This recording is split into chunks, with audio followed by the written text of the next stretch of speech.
pegar isso daqui. Estão vendo minha tela aí? De boa? Sim. Sim. Maravilhoso. Isso. Pessoal, isso aqui foi um simpósio que eu apresentei lá em, acho que no ano 2000, tá? Que eu sempre carrego, né, a marcazinha da NEC aqui, tá? Não custa nada. E normalmente quando eu faço essas palestras, essas coisas, as pessoas me ligam para saber mais e volta e meia a gente converte isso em novos clientes, tá? Então, vamos andar lá um pouquinho. Eu fiz esse código para apresentar, né, aplicações de comércio eletrônico, na última forma, de inteligência artificial nas empresas. Não sei se vocês sabem, mas aqui a gente desenvolveu algumas legais. Tá? Para quem não conhece, esse aqui sou eu, tá? Sou mestre em engenharia pela Católica de Petrópolis, com ênfase em inteligência artificial, pós-graduado em marketing, graduado em computação, sou professor de um monte de universidade aí. E como a maioria de vocês, eu sou meio nerd, tá? E nessa época aqui, eu era head aqui de Data Science da NEC, eu saí da NEC e estou voltando para a NEC. Depois eu conto a novidade para vocês. Só, a gente tem, não sei se vocês sabem, mas uma das principais empresas de manutenção de motor do país, a nossa cliente, né, que é a GE Selma. A gente lá, foi identificado um ponto lá que é o seguinte: como é que funciona a manutenção de um motor? Né? Chega um caminhão. Vocês estão me ouvindo? Estão me vendo direitinho aí, de boa? Ah, Sim. legal. Maravilha. Né? Chega o caminhão com o motor, para lá na manutenção, né? Tira o motor de cima do caminhão, coloca o motor em cima de um carrinho, transporta com esse carrinho até uma bancada, monta esse motor na bancada de manutenção, faz a manutenção e depois tem que mandar esse motor para fazer um teste, né? Para ver se ele passa no teste para poder ir para o avião. Aí o que você faz? Desmonta o avião, o motor da bancada, coloca no carrinho, transporta até o caminhão, coloca em cima do caminhão, trava tudo em cima do caminhão, transporta até o lugar de teste, tira do caminhão, coloca no carrinho, bota na bancada de teste e liga o motor. Né? É um processo, né? Vai para cima do caminhão, desce do caminhão, faz tudo isso. Vai fazer os testes. Se ele atender a todos os quesitos, ok, o engenheiro responsável libera para ir para o avião. Se não atender, ele faz o quê? Joga em cima do caminhão e volta tudo de novo lá para a bancada de manutenção. E todo esse processo, ele oferece riscos. Né? Tem algumas coisas aqui. Uma é o risco de, nessa movimentação, o motor cair, esbarrar, e cada pecinha de avião é cara para burro, né? E também o tempo. Né? Avião no solo é avião perdendo dinheiro. Então, o tempo também vale muito dinheiro, né, nesse trajeto. Então, levou, testou, não deu certo, voltou, fez a manutenção para depois testar de novo, isso tudo perde tempo. Tendo isso em vista, a gente pegou num projeto lá dentro, na época se chamou, se não me engano, aqui acho que a Débora pode me corrigir se estiver errado, acho que o projeto se chamava Patmos, né, aqui da NEC, e foi feito algo parecido com isso aqui. A gente pegou um monte de dados históricos, né, lá das peças, que é uma coisa muito legal, que manutenção de peça, todas as peças são muito bem rastreáveis, né? A gente sabe qual foi a condição que essa peça operou, temperatura, tempo de uso, qual foi o tipo de lubrificante, um monte de coisa. Então, pegou isso aqui, jogou esse monte de variável aqui, né? E com essas variáveis gerou-se uma IA, que a gente sabia quais condições de peças, quais motores que foram para fazer o teste de ignição. Quando fez a ignição e passou, a gente sabia que passou de primeira. Os que não passaram, estava lá anotado que não passaram. Então, a gente sabia qual era o histórico dessas manutenções. E suponha que esse azul aqui, por exemplo, é a condição média ideal em que os motores foram aprovados lá na bancada de teste. E a nossa IA aqui, quando enfiava aqui os dados novos da nova manutenção, ele gerava o gráfico cinza. Aí, o engenheiro podia pegar, olhar para isso e julgar. Vou mandar para o teste, né, lá no bancada de teste, ou não vou mandar. Porque se esses parâmetros estivessem muito fora, tinha uma alta probabilidade dele ser reprovado lá na bancada de teste. Então, por exemplo, suponha que isso aqui, não sei, tá? Mas é uma variável referente à turbina, que é uma parte do motor. Cara, está muito fora da normalidade para ser aprovado. Antes de desmontar da bancada, esse engenheiro-chefe podia falar, cara, dá uma revisada nesse ponto aqui, ver as peças que podem ser substituídas. Aí ele vai dar as instruções dele para que esse gráfico fique o mais próximo possível do azul, para que tenha menor probabilidade de ser reprovado. Com isso aqui, ele mandava para lá, para a bancada de teste, e testava o motor. O que isso aconteceu? Economia de centenas de milhares de dólares por ano e por motor. Não foi a declaração lá que o Talon mandou aqui para a gente, né, que a gente até usa nas nossas propostas, né, que aconteceu. E isso tudo com o uso, né, de inteligência artificial. Tá? Esse aqui foi um projeto super legal daqui de dentro, que isso foi quando, hein, Débora, você lembra? Foi em 2018, não foi? Débora, tá aí? Acho que não. Não sei, acho que não. Mas foi mais ou menos em 2018. Tá, há bastante tempo. Esse projeto foi muito legal. Tá? Esse é uma das coisas que a gente fez aqui com o IA. Tá? Lá nos primórdios do IA. Tá? Só para... quem que... A Adriana falou que está fazendo o mestrado dela lá e tá usando, né, IA. Eu fiz IA em 2012, Adriana. Eu trabalho já há um tempinho. Minha primeira bolsa de iniciação científica nos primórdios também lá em 2006 foi com um pouquinho de IA. Eu fazia contagem volumétrica de veículo. Uhum. E a categorização do tipo de veículo, a gente já fazia um pouco de IA. Que legal, cara. Mas era em MATLAB. Não tem nada a ver com Python, mas dá para aplicar alguns conceitos iguais. A minha dissertação também fiz em MATLAB. Fica de boa. Não tinha outra coisa. Daqui a pouco vamos trocar com figurinhas boas aí. Então, esse que foi um projeto super legal que a gente fez em IA. Talvez vocês nem todos conhecessem aqui da NEC que a gente tem essa possibilidade. Esse aqui foi um experimento que eu fiz aqui muito legal de uma empresa que é a Dora, tá? Que eu peguei, eles queriam ver, né, sinistros, né, tentar prever sinistros, e a gente conseguiu. Foi um projeto super legal aqui, só que não foi para frente, né? O que ele fez? O que esse projeto aqui fez? A gente fez a mesma coisa. Pegou um monte de dados históricos que tinha origem, destino, horário, tipo de carga e tal, e sinistro se ocorreu algum sinistro. Do tipo roubo, acidente, fraude, furto, esse tipo de coisa. E a gente pegou esse monte de dado aqui, criou uma IA, né? E com essa IA, a gente gerou uma funçãozinha que, se a pessoa quisesse, a empresa que quisesse fazer um novo transporte, ela poderia preencher esse formulário, colocando todos os dados dela e submeter. Quando ela submetia, ela dava aqui para a gente uma resposta, uma predição. E falar, por exemplo, eu vou transportar eletrônicos do Rio de Janeiro para a Bahia saindo às 8 horas da manhã. E submetia.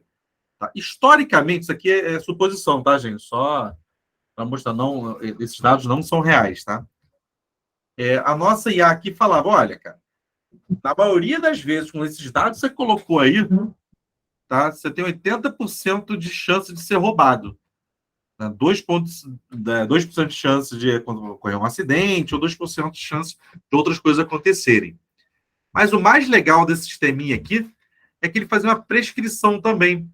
Igual quando a gente vai reservar um voo, que a gente coloca o horário de saída, ele dá os preços e mostra horários ou dias anteriores e posteriores para você escolher, a gente variava isso aqui também em algumas variáveis. Né? Variava nas variáveis, é bem ótimo, né? Mas exatamente isso. A gente variava, por exemplo, o tempo. E ele pegava o tempo ótimo e comparava aqui. Poxa, se eu sair, e a IA sugeria, se você sair 30 minutos mais tarde, matematicamente, estatisticamente, a probabilidade de você ser roubado cai de 80 para 20. Então, o sistema não só falava, vai dar ruim. Ele falou, ó, vai dar ruim, mas se você mudar esse pouquinho aqui, tem tudo para dar uma melhoradinha.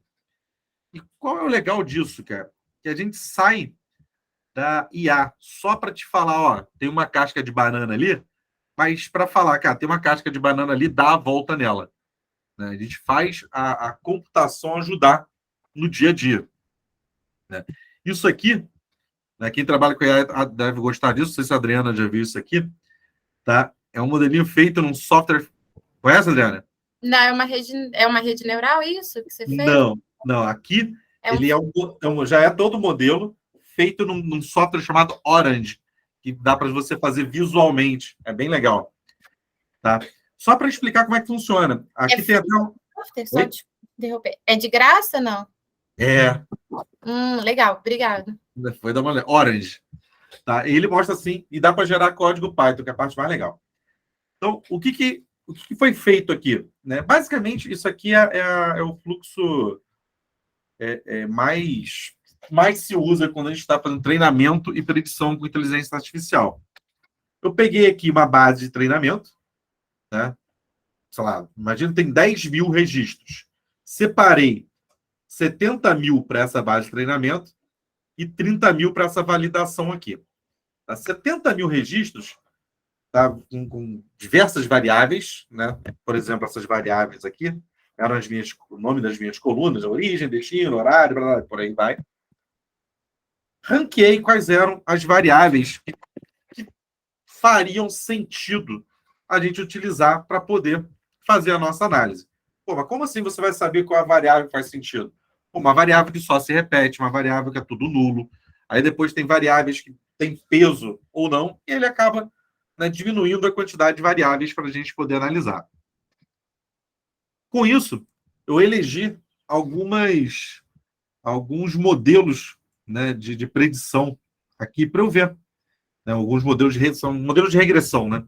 Então, a gente teve aqui a regressão logística, grande conhecida de todo mundo que faz estatística, né, uma rede neural aqui, né, uma random forest, que não deixa de ser uma rede neural, mas ela tem uma forma um pouquinho diferente, uma da bolsa aqui. Tá? Então, a gente testou, pegou aqui e a gente fez um teste de score de qual se sairia melhor dessas quatro.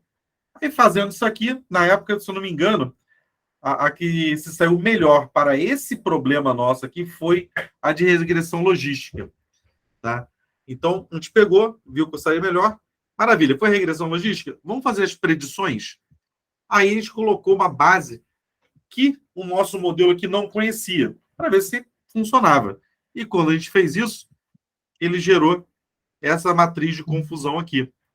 Né? Que acidente, o que era acidente, ele realmente viu que era um acidente, ele acertou.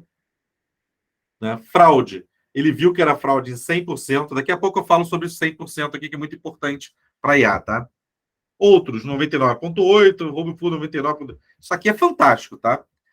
Só que tem esse probleminha aqui de 100%. Sempre quando a gente vê um 100% inteligência artificial, gente, a gente acha que é bom, mas não é bom. Por quê?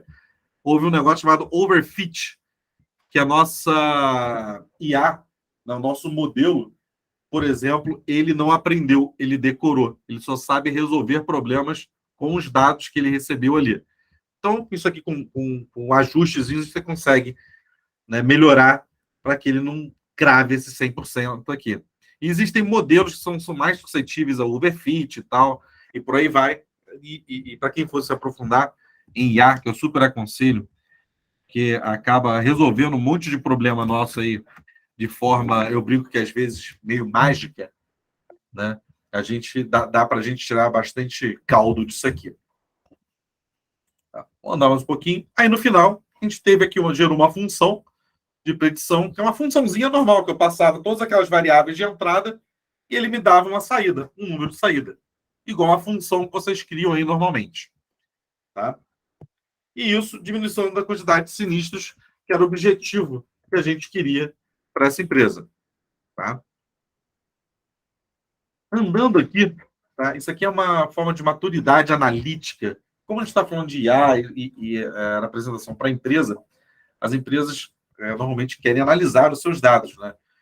Então, a gente tem aqui a maturidade, o valor que agrega à empresa e a complexidade de se fazer. Quando você está vendo o que aconteceu, é lá embaixo, é muito baratinho.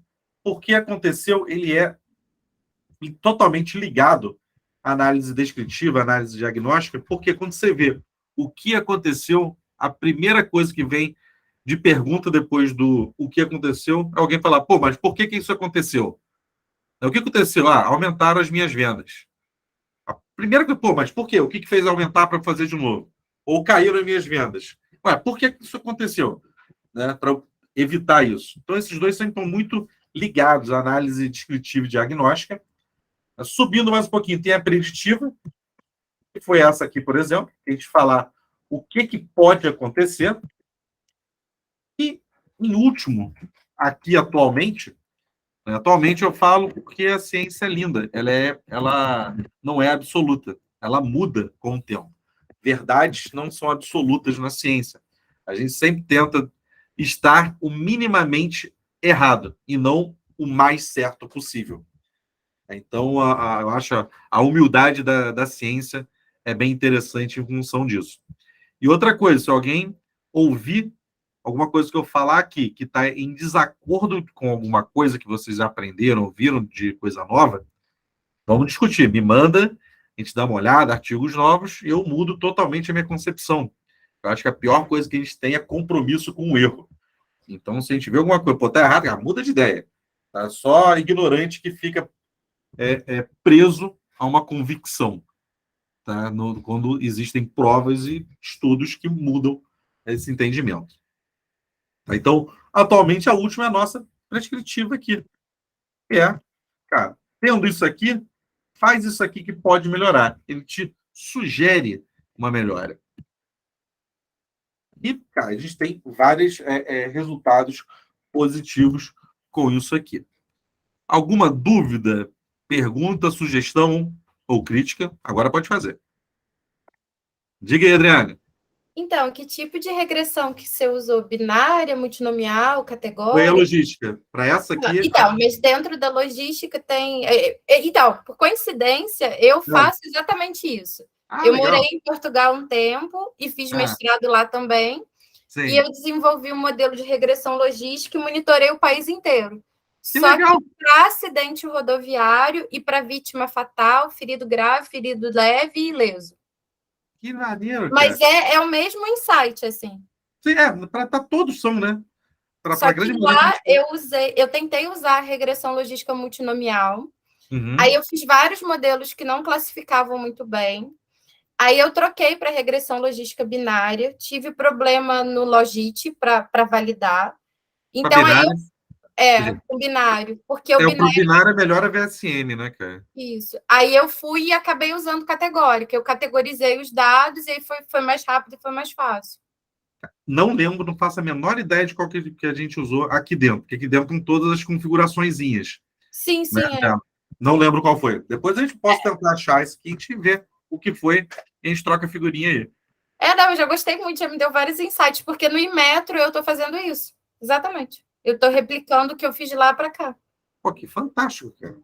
Vamos lá, precisando aí de uma força, vamos conversar. Tem bastante coisa aqui para a gente se divertir. Igual você falou aí, quando você tentar fazer uma regressão, uma classificação, que é alguma coisa binária, o VSM funciona muito bem. Tudo bem que ele demora para cacete para treinar, mas é um modelo muito bom. Para treinar, eu tinha problema de potência de computador, não conseguia. O meu código demorava quase 2 dias treinando. Aí eu vim para Petrópolis, eu sou natural de Petrópolis, e um professor do LNCC foi meu professor lá na Federal em Juiz de Fora. Não sei se você conhece o Elson. Não. Aí a gente teve que trocar uma parte da nomenclatura de Python para... Ele usou, acho que, alguma coisa quântica no código, e aí, no LNCC validava em 2, 3 minutos. O mesmo código demorava 2 dias, 3 dias. Cara, isso que a Adriana falou é fantástico, que você pode, qualquer um aqui em estudo pode colocar processos para serem processados dentro do supercomputador do LNCC, tá? Não consegue colocar uma empresa fazer, mas você pode colocar um processo para entrar na fila. E as coisas são muito rápidas. Então, eu demorei 1 mês e pouquinho para conseguir a autorização, mas foi de boa, assim. Mas consegue. É só você assinar lá que não vai fazer cálculo para armas nucleares e tal, e você consegue. Né?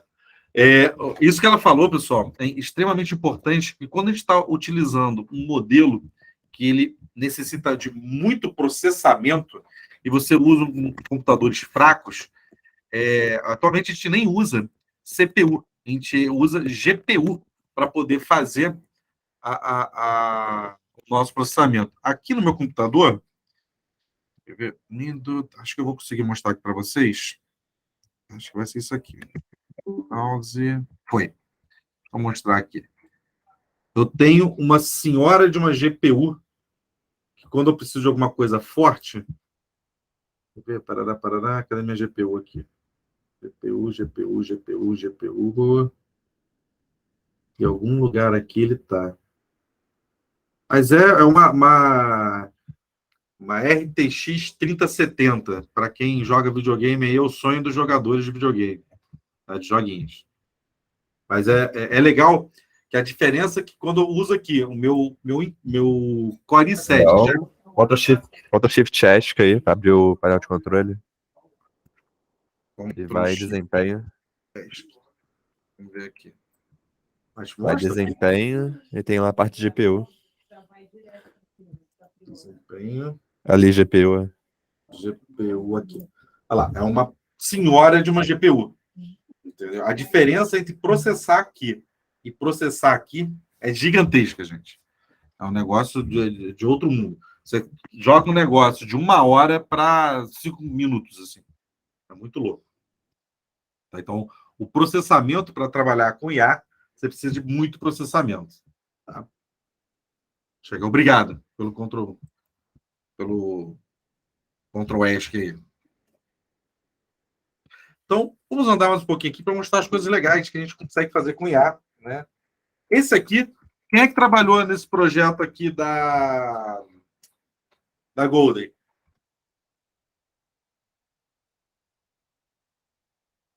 Ninguém aqui? Eu trabalhei. Opa, lá, Maria Clara. Estava esperando você, Maria Clara. E já está funcionando lá, né?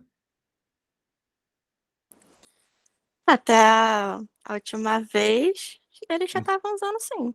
Que legal, cara. O que foi esse projeto? Vou falar para todo mundo aqui. Tá? Esse foi um projeto que uma das coisas que eu fazia aqui era inventar moda de projetos divertidos para poder vender para os nossos clientes. E esse foi um deles que a gente vendeu. O que existe dentro das seguradoras de saúde a figura do médico auditor, que é o quê? Vai lá o hospital e fala, olha, para esse paciente eu preciso de mais 4 dias de UTI. Aí vai lá o médico auditor, né, da seguradora de saúde e vai avaliar se realmente precisa de 3 dias.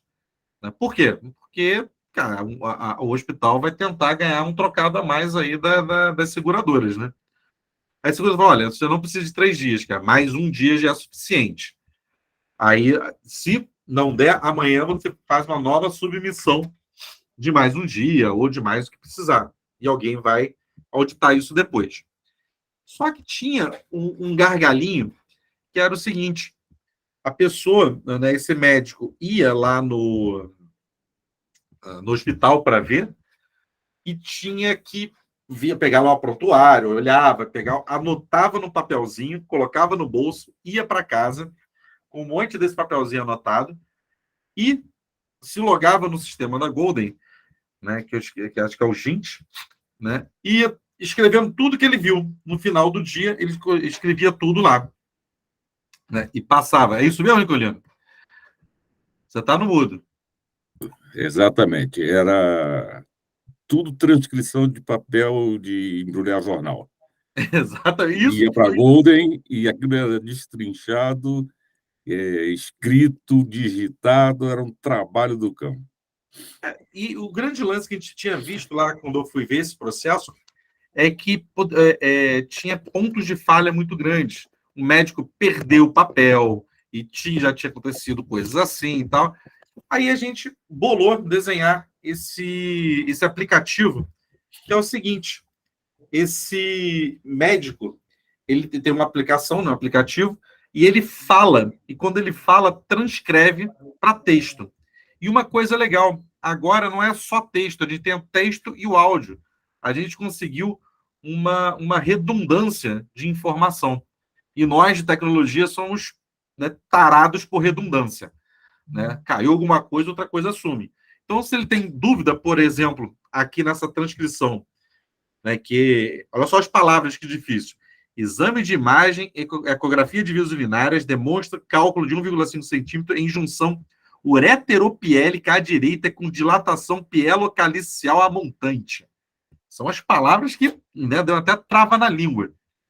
Aqui em ureteropiélica, por exemplo, ele separou, né, aqui é junto, ele separou ureteropiélica aqui, né, e o por, aqui ele colocou com.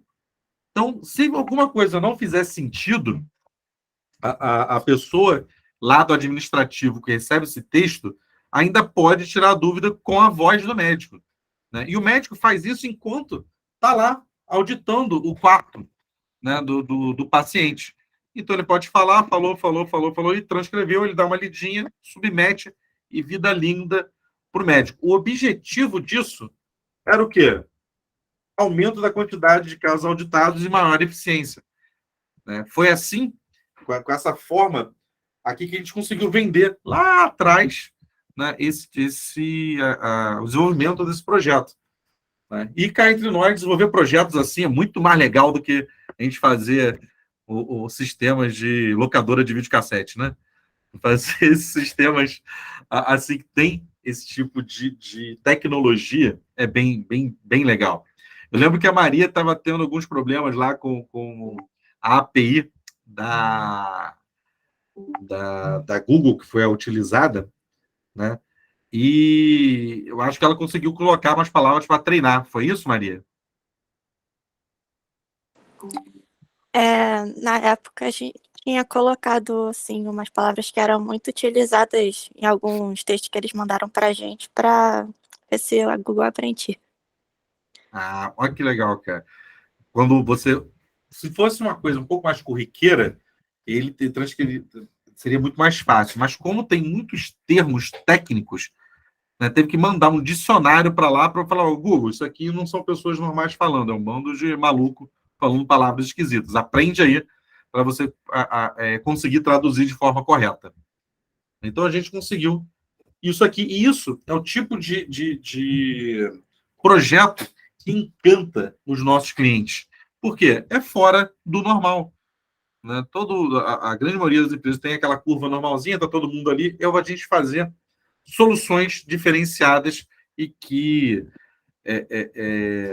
agregam muito valor nos nossos clientes, aos nossos clientes. Né? Esse aqui foi um outro. Isso aqui foi coisa minha. Tá? Que eu até consegui embarcar dentro de um projeto, dentro lá da universidade, que eu apresentei isso para meus alunos, né, de IA, e eles adoraram e estão construindo, que é um sistema de visão computacional, que ele diferencia pulmões normais de pulmões morrendo. Né? Então, a única coisa que ele faz, ver se está legal ou se está ruim, nem fala se é pneumonia ou não. Olha, ele dá para o médico, por exemplo, uma aplicação, um aplicativo desse aqui. Olha, esse raio-x está 93% fora do normal. 93%, esse cara está morto, né? Mas, assim, ele mostra, ele não decide nada. Ele só dá para o médico, assim como uma calculadora ajuda um engenheiro, a ideia é a gente colocar mais isso aqui na mão dos médicos para que eles utilizem. Né? Opa, deixa eu dar uma olhadinha mais forte, ou até pedir, por exemplo, uma tomografia. Se o raio-x ele não está com o médico em si não está conseguindo tomar uma decisão, ele pode pedir uma tomografia para ele poder olhar, né, com mais detalhe e tirar uma conclusão melhor. A parte de visão computacional é muito legal. E quem tiver curiosidade, hoje em Python, cara, você consegue fazer isso muito fácil. Né? Lá em 2012, que foi quando eu comecei a trabalhar com visão computacional e tal, a gente tinha que pegar a imagem, colocar a imagem em preto e branco e transformar cada linha da imagem no vetor, e era um inferno na vida. Isso tudo já está pronto. Tá? Outra coisa de visão computacional, tá, que a gente estava... Era um projeto para poder sair, era, por exemplo, imagina que esse cara aqui chega para essa senhora e fala: oi, tudo bem? Meu nome é Álvaro Rios Barros e tal, meu CPF é tal, não sei o quê. Queria pegar o empréstimo. Por quê? Porque esse cara aqui, né, achou uma carteira no chão e, por acaso, era a minha carteira. Aí ela fala: tudo bem, seu Álvaro e tal, não sei o quê, me dá os seus documentos. Posso tirar uma fotinha do senhor? Quantas vezes a gente não vai em algum banco ou prédio mesmo que pedem para tirar uma fotinha de você, né? Vai lá, pega uma câmerazinha e tira uma fotinha. Para azar desse cara, né, por exemplo, eu já estava cadastrado na base de dados dele. Tá? Então, se eu fosse lá e pegar o empréstimo, ela colocaria a câmera assim, 90,5% de confiabilidade de ser a mesma pessoa. Legal. Então, tá ali, né? O Álvaro é o Álvaro. Aí vai, por exemplo, o Álvaro disfarçado, tá? De chapéu e óculos. No mínimo, não iriam me liberar, né, o empréstimo, porque esse cara é doido, né? Tentando sentar aqui e pegar empréstimo de chapéu de óculos. Mas mesmo assim, deu aqui uns 78%. Isso aqui é uma API, se não me engano, do Google, que ele retorna, né, a quanto de confiança tem, né? Você manda as duas imagens e te retorna isso aqui. Aí foi o Brad Pitt. Pô, não dá, né? O Brad Pitt foi lá tentar fraudar, mas eu queria lembrar muito vocês que eu tenho 30,6% de semelhança com o Brad Pitt, tá? Só para vocês se lembrarem aí. Tudo bem? Eu acho que o que eu pareço com ele é o ser humano, né? Que é um ser humano que tem 2 olhos, nariz, boca e por aí vai. Mas é sempre bom lembrar. E com essa bela moça aqui, eu não tenho nada a ver. Olha que legal. Isso aqui dá para fazer um monte dá para a gente pensar em um monte de solução interessante. Né? Soluções, por exemplo, o simples fato de você fazer uma solução que detecta que é um rosto humano, a gente já pode fazer um sistema para lojas que conte, né, a quantidade de pessoas que entraram e que saíram de uma loja. E eu sabendo a quantidade de pessoas que entraram numa loja física, sabendo a quantidade de pessoas que compraram, se eu dividir a quantidade de pessoas que compraram pela quantidade que entraram, eu já tenho qual é a minha taxa de conversão da minha loja física. E isso é uma informação mega importante. Olha lá, já podia abrir a porta do Serratec automaticamente reconhecendo. Dá para fazer, e de uma forma muito simples, gente. Né? A gente cadastrar, né, né, fazer um cadastro de rostos. Chegou, olhou, ele só precisa disparar para um Raspberry Pi ou para sei lá, qualquer um desses Arduino da vida, para abrir a porta. Né? Seria um projeto legal, hein, gente, de fazer. Gostei. Aí um desafio para uma hackathon. Exatamente. Seria muito interessante Arduino ou Raspberry Pi. Queria muito ver sobre isso. Cara, qualquer um dos dois, você vai ver que é mó divertido. Né? Olha lá, pode ser um desafio. Exatamente. Hackathon, tô dentro. Por que não é hackathon? Pode ser hackathon, cada lugar chama de um jeito. Tô dentro, eu não sabia. Gostei. Arduino é sensacional, tô dentro lá. Todo mundo curtindo a ideia, as ideias malucas. Mas vamos fazer, eu curti. E eu patrocino essa ideia aí, hein? Vamos jogar fogo nessa ideia que eu curti. Cara, e A parte mais legal é que é muito simples de fazer esse tipo de coisa, só que a gente não vai usar uma API de fora. Nós vamos treinar a nossa IA. Fechou? A gente vai fazer tudo aqui bonitinho. Não precisa usar de fora, mas a gente sabe fazer isso. Então a gente vai fazer essa função. E nesse caso aqui, qual que era o objetivo? Desencorajar os fraudadores, né? E diminuir as fraudes. Aí a gente tem várias coisas, cara. Com visão computacional, a gente pode fazer uma cancela eletrônica baseada na placa do carro. Não vou precisar. A gente pode fazer para aqui também, ali, aqui na entrada. Chegou de carro, é um carro cadastrado, vai abrir o portão, cara. Porque isso aqui é muito fácil de ler. Né? A gente pode fazer isso aqui para um condomínio. É um sistema para condomínio. Totalmente automatizado. Cadastrou a placa do carro, leu, entrou. Não leu, entrou. Acabou. E ainda dá para fazer não só a placa, como ver o rosto da pessoa dentro do carro também. Né? Chegou, viu a placa, viu o rosto, identificou, aí você tem duas checagens ainda. Dá para fazer umas coisas bem divertidas aqui.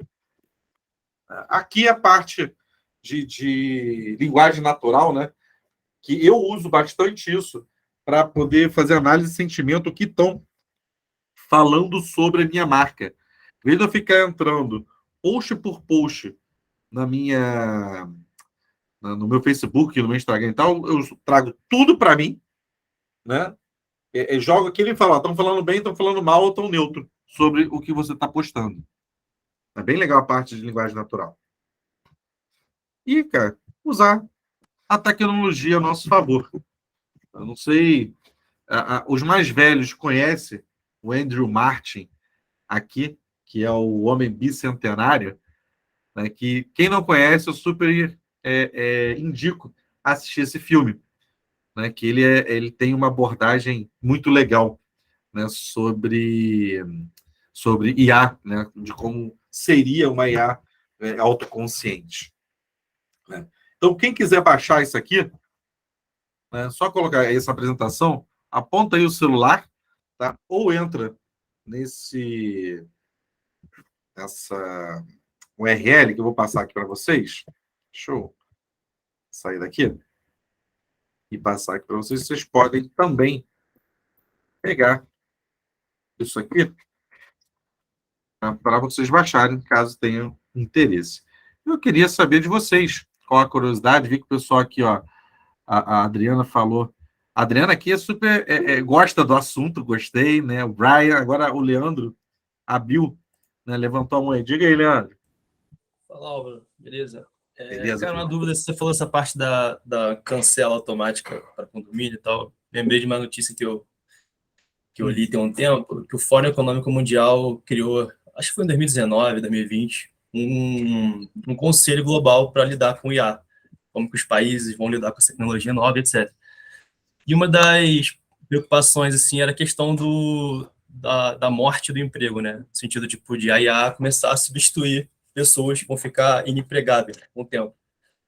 Aí eu queria saber se essa parte de responsabilidade social, quando você vai desenvolver uma tecnologia com IA que pode matar uma parcela do mercado de trabalho nessa questão econômica, como que isso é pesado no sentido de temos a capacidade de desenvolver isso, podemos fazer, mas devemos ou não fazer? Cara, devemos fazer, tá? Assim, essa é a minha posição, tá? Vou te falar um negócio. Sempre que uma nova tecnologia chega, existe essa preocupação. Tá? Eu lembro que quando eu comecei a programar, surgiu o Visual Basic. Todo mundo falava, nossa, agora vai ficar muito fácil programar, todo mundo vai programar e não sei o quê. Porque a gente programava em Pascal e Clipper. Né? Aí foi evoluindo assim, porque sempre vai precisar do ser humano. Daqui a pouquinho eu vou colocar só um exemplo rápido aqui sobre essa parte de substituição. E quem não se atualizar, sim, vai perder o emprego. Não tem jeito. E sempre foi assim.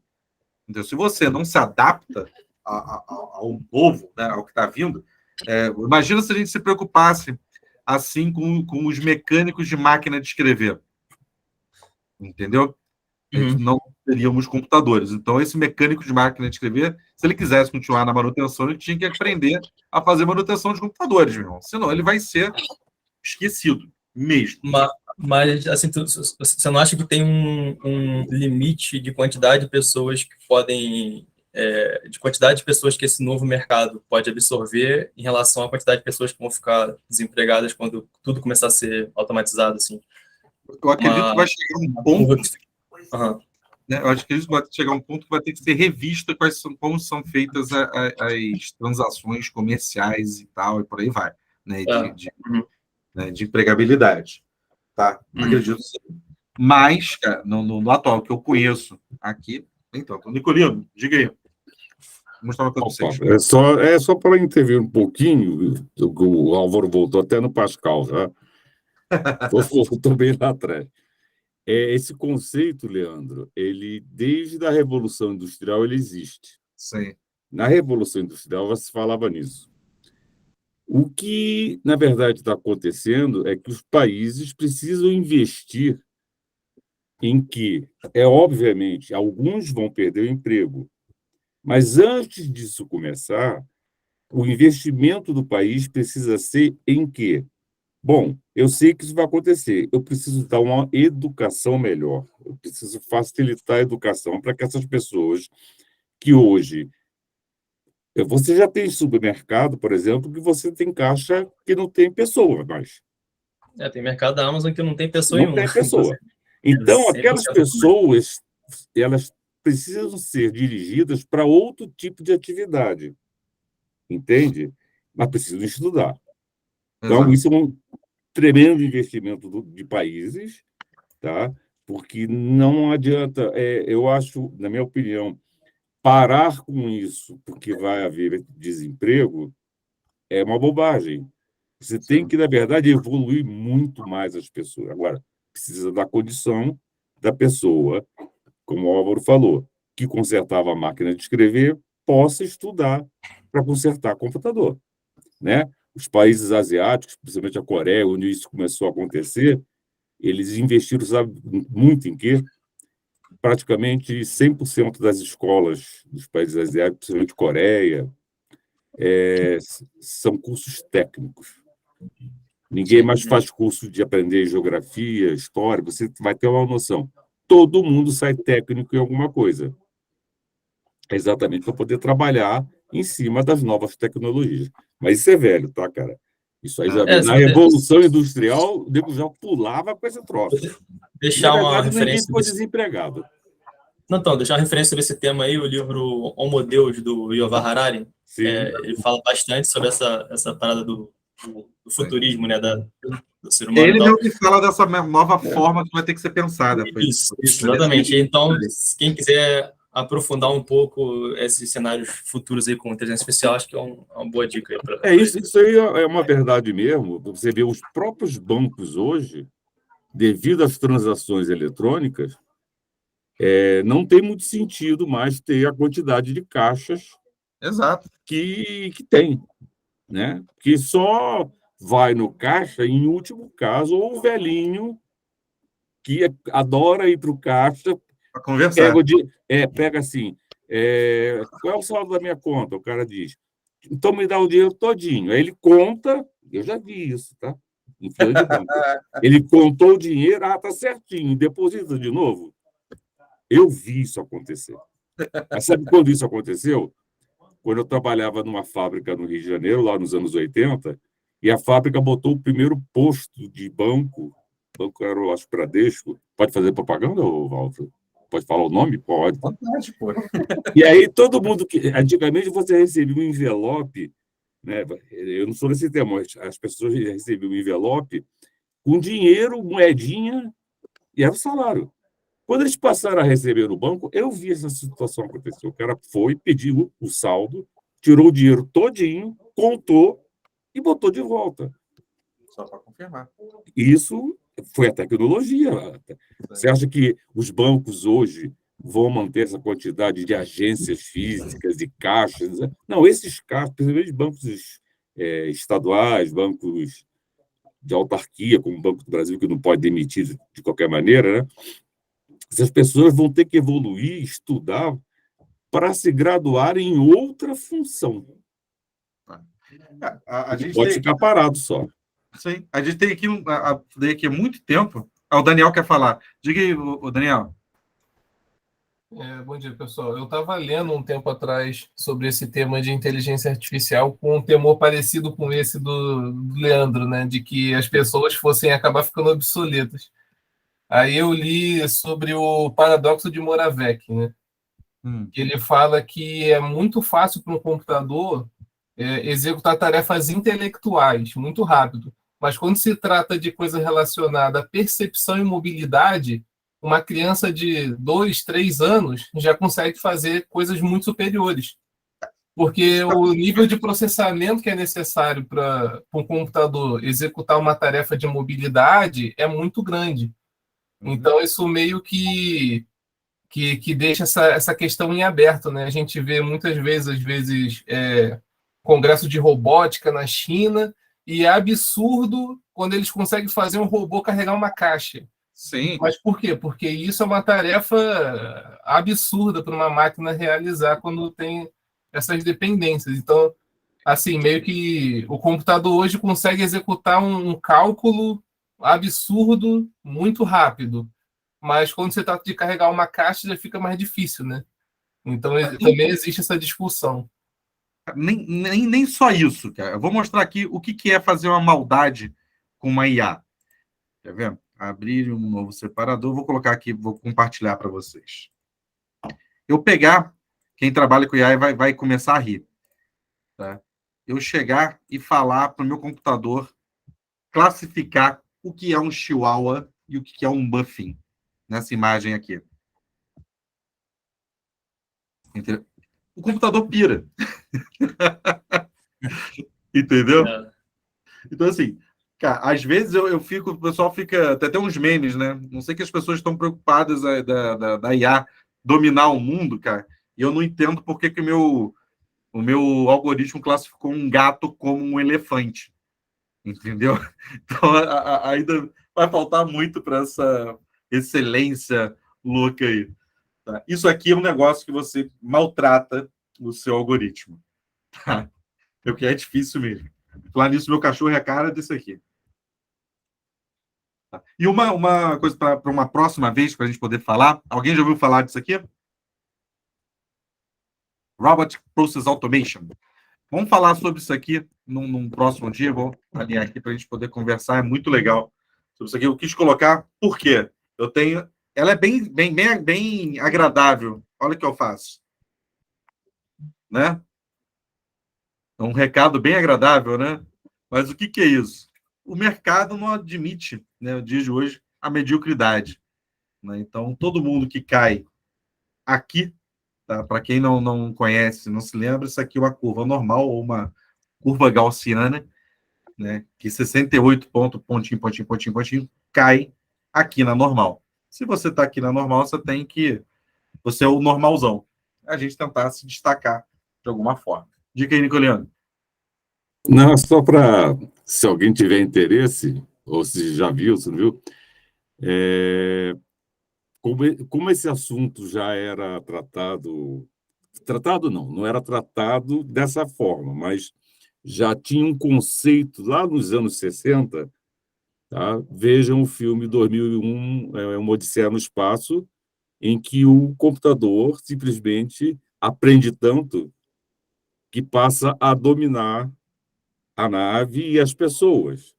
Então, eles já pensavam nisso. Vejo que o filme é muito interessante desses termos, tá? 2001, Odisseia no Espaço.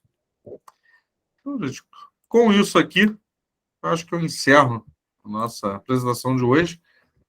Tá? E tiverem mais dúvidas e tal, quem tiver aqui na NEC, quiser falar comigo, eu vou estar com maior frequência aqui na NEC agora, né?